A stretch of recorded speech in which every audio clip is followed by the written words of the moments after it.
Good morning, children. Today we are going to start poem 8 from the book Behind. The name of the poem is On Killing a Tree and it is written by G. Patel. G. Patel, who is an Indian Parsi poet as well as a playwright also. Students, G. Patel belongs to a group of members.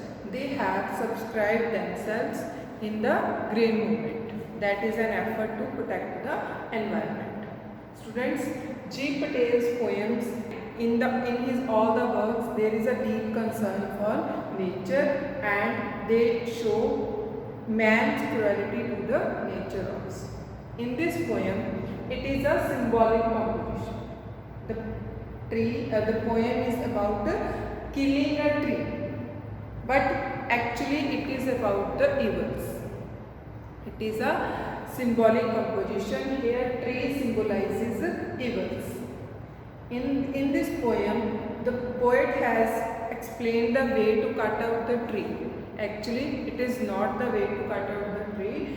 It is to uproot the evils permanently. So students, as the tree is rooted in the earth, in the same way the evils are also rooted in our society. We can't put them away with only criticizing. We have to do efforts to put them away, to uproot them permanently. Then only we get rid of these evils that are prevailing in our society. So students, when the poem starts, the poet is saying that it takes much time to kill a tree. Means when the way a person cuts a tree, he is saying about the ways how a person cuts a tree. He is saying that it's not a simple jab of knife. We can't cut the tree with a simple jab of knife. Means with a simple attack of knife. We have to do efforts. It's not very easy task. And because it has grown, how it has grown up? It has grown up with consuming a lot of air, sunlight and water from the earth for so many years. So we can't cut them easily. We have to do efforts to cut them. Which kind of efforts? That are also explained in this poem. So students, poet is saying that so hack and chop, but this alone won't do it. By hacking, by only hacking and chopping. What do you mean by hacking? Chopping means to cut into pieces. By hacking means by attacking with any heavy object. Poet is saying that we can't cut the tree by only chopping it into pieces and with only hacking also.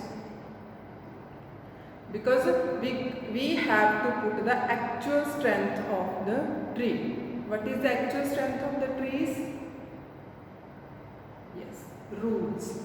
What is the actual strength of the tree? That is root. Actual way to cut a tree. In the third stanza, poet has explained the actual way to cut out the tree, saying that the root is to be pulled out.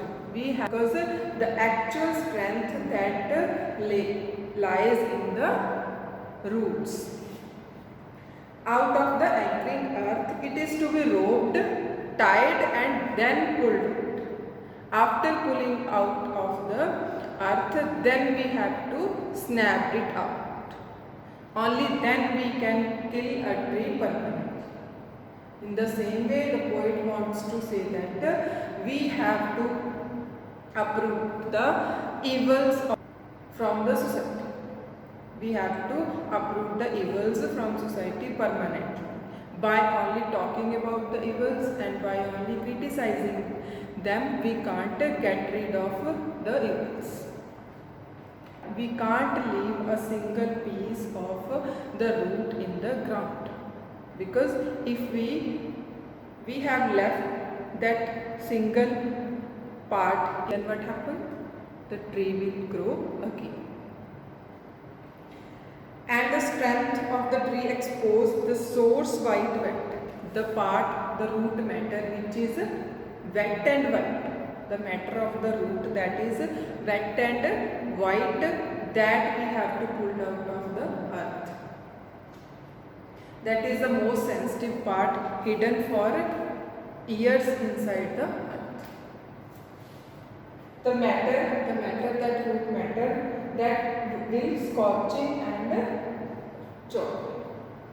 Now the matter that we have pulled out of the earth, that white matter that is wet, then this matter of scorching and choking in the sun, sun and air, when this matter will be under the sun and air for so many times, then it starts becoming brown and hard. Then in the actual way the tree will be killed. So students, it is a symbolic composition by the poet that how can we uproot a tree permanently, entirely. The tree symbolizes the evils that are prevailing in the society. We have to put the root of the evils, only then we can get rid of these evils in our society. Students, there is one more message given in this poem by the poet, that is the totality of the work. The poet wants to say that when we have started a work, we have to complete it. A half job done is not a job done. Means when we have completed our work, we have to complete it. We can't leave that work incomplete. So students, the poet has given two messages in this poem. Now talk about the rhyming scheme. What is the rhyming scheme used in the poem? There is no rhyming scheme used in the poem because it is a free verse. Even if you see, the stanzas of the poem are not of equal length. So the poet has not used any rhyming scheme in the poem. Let's talk about the poetic devices. Metaphor. There are two poetic devices used in the poem, metaphor and alliteration. Metaphor, when the comparison is done directly without using the word like and as. When we use the word like and as for comparison, that is called simile. But when we direct compare anything with the another thing, that is called metaphor. Here the poet has used bleeding bark. Bleeding for the bark. Here bleeding is a white liquid part that comes out of the tree when it cuts into two parts. And second is alliteration. Alliteration is used in the same, in the bleeding bark, and there when the first letter of the words are repeated in the same line, that is called alliteration. So students, hope you have understood what is the poem about. It is about the evils.